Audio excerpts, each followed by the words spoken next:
Dans la forêt vivait Colette, une petite et vive belette. Elle courait sans dire bonjour, pensant qu'elle n'avait pas de jour. Un écureuil tendit la patte, viens goûter mon gâteau à la pâte. Mais Colette, un peu trop pressée, refusa sans même s'excuser. Plus tard, la pluie se mit à tomber et la belette ne pouvait rentrer. Personne ne voulut l'abriter car elle n'avait su partager. Triste et seule sous un grand sapin, elle repensa à son matin. Demain je serai plus attentionnée, je vais apprendre à mieux aimer. Lay, hey!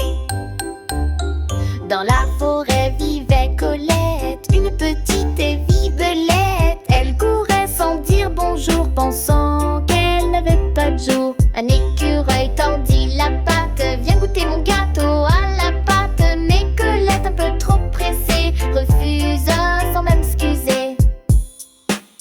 Plus tard, la pluie se mit à tomber et la belette ne pouvait rentrer.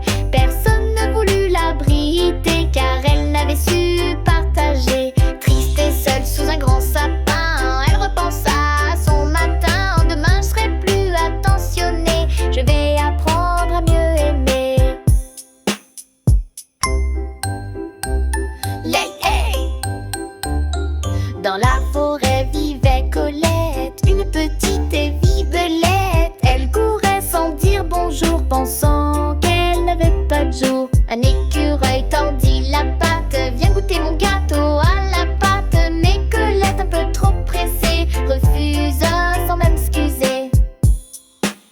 Plus tard, la pluie se mit à tomber et la belette ne pouvait rentrer.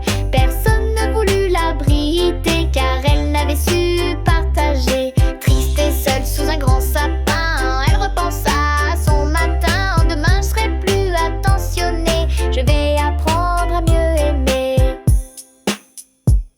Depuis ce jour, douce Colette est la plus gentille des belettes. Elle offre des fruits, chante partout et l'amitié suit chaque mène ses pas doux. Quand on partage et qu'on est gentil, on sème du bonheur même tout petit.